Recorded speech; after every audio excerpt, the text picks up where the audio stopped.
Game day's here, I can hear the crowd. Turn on the lights, fans are cranked up and loud. Red or blue, we wear it proud. Yeah, we love our teams in this border town. Chiefs and Royals, Boo Mizzou, Rock Chalk, Jayhawk, KU. Hear that drum pounding in your feet. Yeah, you're marching to the beat of KC. What is going on, YouTube? What is going on, Kansas City? And what is going on, everybody? And welcome to the beat of KC. Ladies and gentlemen, my name is Lucas Murphy, and the Kansas City Royals make a move for an outfielder. Now, a lot of people are like, man, I hope this isn't the only move that they're going to make. And I definitely don't believe so. Obviously, they're still in the market for multiple players. They're still looking to make a significant upgrade in left field.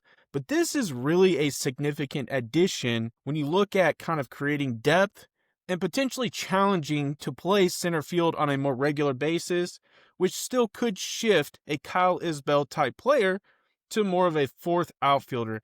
Now, obviously, this is kind of a platoon base, and the person we're obviously talking about is Lane Thomas. He signs with the Kansas City Royals. I think it's significant. I'm a big fan of Lane Thomas. I'll go ahead and state it out front. In 2023, when he had one of the best years of his career, probably the best year of his career, he was on my fantasy baseball team, so I'm very aware of who Lane Thomas is. We're going to jump in. We're really going to talk about him statistically, even dissect it even further and look at a lot of the X stats and really break down from an analytical standpoint and really provide you how he fits this Kansas City Royals team. I'm excited. Obviously, we've seen some negatives. We've seen some positives. Not everybody's going to be happy and not everybody's going to be mad. I mean, that's just how it is. So it's time to really jump in and talk about this. So as the Kansas City Royals look to improve their outfield offense, which really struggled in 2025, they've signed outfielder Lane Thomas to a one-year deal for $5.25 million.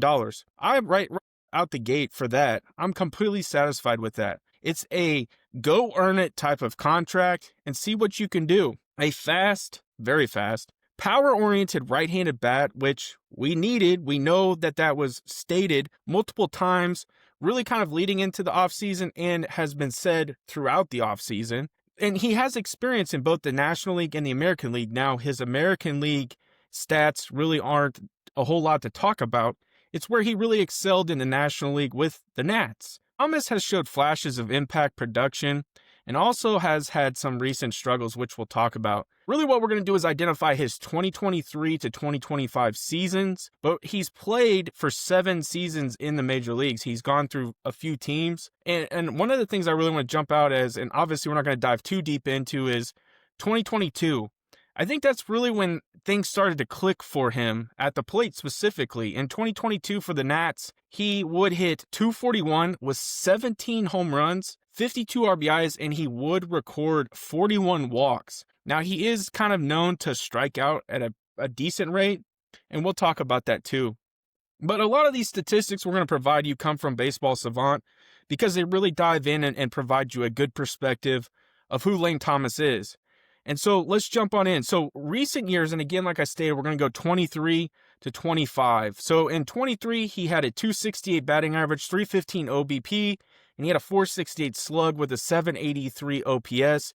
He would hit 28 home runs and have 20 stolen bases. Now, he ramped that up a little bit. When I'm talking about ramping it up, I'm talking about the stolen bases. He had 32 stolen bases in 2024. Now, the average dipped, the OBP dipped, and the slugging dipped, as so everything else. I mean, 237, 309, 400, and a 709 OPS. He would only hit 15 home runs, but that was kind of a year where he was transitioning. In 25, he would only hit 160, 246, 272, 518 OPS with 4 home runs and 4 stolen bases. But the thing is he was traded from the Nats to the Guardians, and we'll really dive in and talk a lot about this. So in the 23 season, Thomas posted a true breakout season with the Nationals, hitting 28 home runs and swiping 20 bases, a rare power-speed combination that made him extremely valuable and an offensive contributor, specifically for a team like the Washington Nationals. However, following a 2024 season split between the Washington Nationals and the Cleveland Guardians, where his power stayed respectable. He did hit 15 home runs and did record those 32 stolen bases. 2025 was a career-low campaign. He was limited just 39 games and was hampered by injuries. His production plummeted to those slash lines that we talked about. And so I really think those are something to pay attention to. His injury kind of plagued him, which really kind of reflected in his statistics. Historically, which we'll talk about, it's really not been that bad. So exit velocity and power. In 23 and 24, Thomas posted what would be above average exit velocity and barrel numbers compared to the MLB average. His speed, on the other hand, his sprint speed consistently ranks in the upper tiers of the league. I think when I saw it, it was like a 94, making him a legitimate base stealing threat when healthy. Ladies and gentlemen, you're just adding another possible stolen base candidate for the Kansas City Royals. I mean, that is phenomenal. I mean, you already have guys like Bobby Witt Jr., Maikel Garcia. Now you're adding Lane Thomas. This is a significant thing to really think about. Now, his contact profile. While his quality of contact dipped in 25, again, due to that injury, earlier seasons showed solid fly balls and barrels, indicating potential for power contributions when making good contact. Now, his defense, that's a whole nother category to talk about. You know, defensively, his outs above average, so his OAA has been below average in recent seasons, suggesting he's a better suited as a corner outfielder or as part of a rotation rather than a plus defender. I truly believe that's why the Royals acquired him and are giving him a chance to really go out there in a prove-it type deal. I think that he's going to be more of a platoon option, but I think you'll see times where he starts, and I think he could earn an opportunity to really be a starting outfielder. It just depends on what other moves the Royals make, but I don't think that they signed him specifically to say, hey, Lane Thomas, you're going to go ahead and just be a starter every single day. I think they're going to make him earn it. Now, how Thomas fits with the Kansas City Royals. He's a right-handed power and speed combination. Ladies and gentlemen, that was a need. They checked the box, at least with that category. Thomas offers a rare blend of power and speed at times. We talked about his 28 home runs and 20 stolen bases in 23.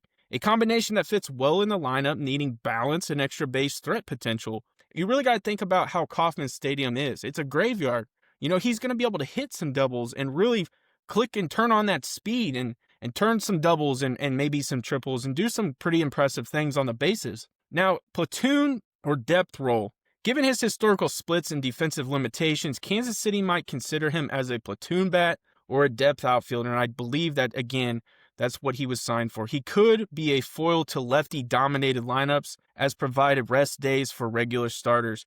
His splits do indicate that he does hit a little bit better against left-handed bats, and really that year that he had excelled in 2023, it definitely indicated that he was better against lefties, but he didn't have an abysmal split to the right side. Now, bounce-back potential, and I think truly that's the key here. And 2025's decline is viewed largely through the lens of injury and limited playing time. Thomas could still rebound to at least average production, making it a low to moderate risk and really a moderate to high reward, worthwhile for the Royals in this 2026 upcoming season. So just some potential concerns. Despite his tools, injury history, a significant 2025 foot injury, limited playing time, and really his output. His plate discipline, his walk and strikeout profile can be volatile, leading to streakiness. And really, we know that his defense has kind of been below average, according to the defensive metrics, which reduces value compared to more complete outfield options. So again, I think that goes back to why he's going to be more viewed as a platoon option, just because of all that right there. Now we're going to dive in and really get a little deeper in some of these advanced stats and really kind of what the metrics reveal. So quality of contact and power metrics. So in 2023, his barrel rate was 9.6%, which was roughly 44th in the Major League Baseball. High relative power contributions. I mean, that really is. And his average exit velocity in 23 and 24 was 88.5 miles per hour and 88.8 miles per hour. So that's slightly above league average, indicating he hits the ball hard more often than many hitters. So I think that's something to really look at. And no, especially in 23, Thomas drove the ball with above average power compared to the league, a foundation for extra bases and home runs when he made consistent hard contact. So if we find the Lane Thomas from 2023, like I said, we might see some high doubles. We might definitely see some more home runs. And so I think that's something to really kind of keep in the back of your mind. It's that magical time of the year again. The minute the boxes come out of storage, and the first string of lights flickers on. Everything just feels brighter. The smell of pine fills the house. The Christmas tree goes up, and suddenly, you're transforming your home into a full-blown holiday wonderland. Maybe you're climbing the ladder to hang lights on the roof, setting up those larger-than-life yard decorations, or turning the living room into the coziest place on earth. But sometimes, the Christmas spirit outgrows the space you're in. Whether you're dreaming of a bigger living room, for the perfect tree, a yard worthy of your holidays display, or simply a home that better fits your seasonal traditions, now might be the ideal time to find your dream home. Lisa Miller at Lynch Real Estate. With over 13 years of experience and licenses in both Kansas and Missouri, Lisa isn't just selling houses. She's helping you find a place to call home. Whether you're a first-time home buyer, looking to upsize, or selling your current home, Lisa makes the process smooth and stress-free. As a local expert, passionate about building lasting relationships, she ensures her clients feel confident and satisfied every step of the way. Don't wait. Your perfect home is just a call away. Contact Lisa today at 913-579-3246 or 913-369-3000. Or visit LisaMillerSellsKC.com. Let Lisa Miller at Lynch Real Estate help you start your next chapter. So if you're ready to make a move that matches your holiday joy, Lisa Miller is here to help you find that place where your Christmas magic can truly come to life. Now, his X stats, and we'll dive into really kind of what that means. So expected metrics. So XBA is expected batting average, his X slug, expected slugging, and his X WOBA. It really estimate what the hitter should produce based on exit velocity and launch angle, irrespective of luck or sequencing. So not really taking into consideration the BABIP. While specific 2025 X stats for Thomas are limited, obviously due to that injury, and low games played, historical trends show all of those X stats have generally matched or exceeded his actual results in productive seasons, meaning there's often more of an underlying value that should show up in his batting line when he's healthy. So his hard hit and batted ball quality. So according again to Baseball Savant, his overall hard hit percentage comes in around 31.2%. Now his career barrel percentage is 7.8%, and his solid contact 6.3%, and that's his career rate. These show that Thomas is a capable ball striker whose quality of contact can drive offensive value, especially when paired with good launch angles and situational hitting, which I think situational hitting was a big concern for the Kansas City Royals last year, specifically in the lower portion of the lineup, when you really kind of had some of those guys that just could not drive it in.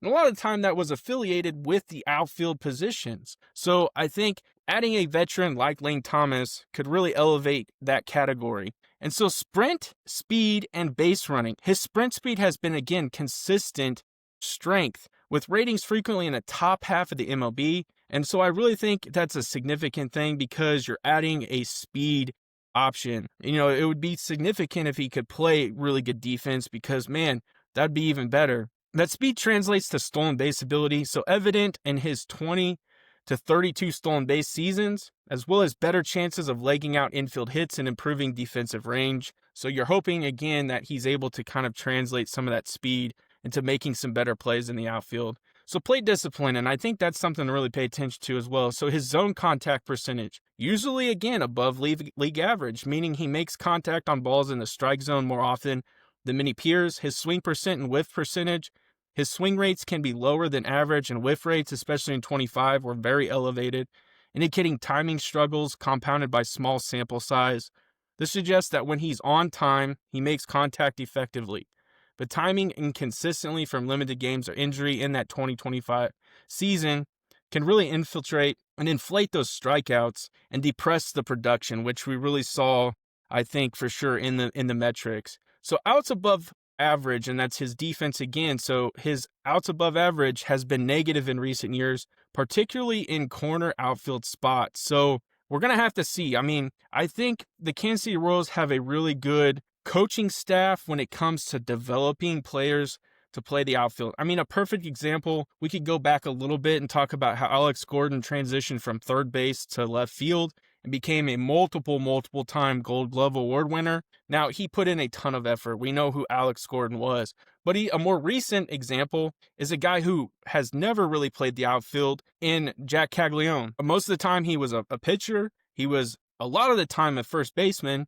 but he never really played the outfield, and we were able to get him in right field and really kind of figure some things out. We saw him make some incredible plays. So I think a coaching kind of, really getting down with the coaching and teaching him how to play the position will really excel and maybe help him in a lot of this outfield statistics that we're seeing. Now, while his speed isn't a liability, defensive reads, routes, and hang time judgments have kept him below average as an outfielder, something to consider for overall roster impact. So how these advanced metrics translate to the Royals in 2026 and really that fit. So potential upside in Kansas City, that power and contact when healthy. So StatCast shows that when Thomas makes quality contact, he generates above average exit velocities and barrel rates relative to many MLB hitters, critical for run production and slugging. If he regains that form that we saw, he could be a middle to bottom lineup bat with pop or valuable spot starters against lefties. The speed that still matters, his consistent sprint speed offers stolen base value and base running pressure, especially valuable in a Royals offense that hasn't really had a whole lot of that power plus speed in recent years. We've seen Bobby Witt Jr., obviously, who is a superstar, have that power and speed. But Maikel Garcia more recently kind of came on last year and really offered you kind of some of that, power, not quite as much, but power, and then still offered you the speed plus Gold Glove caliber play at third base. But outside of that, they really haven't had that combo, to be able to put in the lineup. Underlining expected performance. So his historical X stats really suggest Thomas has the skills to outperform what his 2025 numbers indicate. I definitely would think more playing time, more than at least 30 plus game or whatever he ended up playing in, would really kind of change some of these stats. So implying that a return to health and regular playing time could unlock a more consistent offensive contribution. Now it's time to really kind of consider some of those risks. Defensive limitations, his negative OAA could make him more suitable as a designated corner outfielder, which again, I think it'll help because he probably could potentially platoon with a guy like Kyle Isbell in center field, although I would expect him to potentially kind of play right field, maybe adjust and play some left field at times. I really think that those are going to be more of where we expect him to play. And plate discipline variability. In seasons with fewer games, his swing and contact profile can erode results and inflate strikeouts, a risk the Royals expect everyday production. And so I think that's something to really consider too, is really that plate discipline, variability, and then health and sample size. It's really kind of hard to really put a thumb down on who he is in 2025 just because the advanced metrics are robust and lack obviously that full 2025 season, which complicates his projections. Royals evaluators will want to see consistency in spring training in early 2026 before committing to a larger role with guaranteed at-bats. So we're going to wrap this thing up and really talk about a conclusion. So Lane Thomas's advanced StatCast profile reveals a player with solid power signals, strong speed, and quality contact traits. Even in recent surface statistics dipped due to the injury and limited plate appearances in 2025. And so I really think for him in the 2026 season, he could serve as a complementary outfielder with power and speed balance, a platoon or bench piece to bolster lineup versatility, a bounce back candidate who could offer offensive upside if healthy. In short, Kansas City gets upside with low risk, a player whose tools suggest more than a 2025 box score implies. So I really think we got a quality guy. I mean, one of the things that stands out the most is how he absolutely just hit a monster key home run in the most recent playoffs against probably the best pitcher currently in baseball in Tarek Skubal. So, I mean, he definitely has the profile when healthy, and we've seen the numbers in 2023. The biggest question, again, can he replicate a season like that in a one-year deal with the Kansas City Royals? I appreciate y'all checking out this video. I'm excited. We made a move, ladies and gentlemen. Let me know down in the comment section what you guys think of Lane Thomas coming to the Kansas City Royals. As always, make sure you guys smash that like button, smash that subscribe button, and I end every video the exact same way. Have a good day.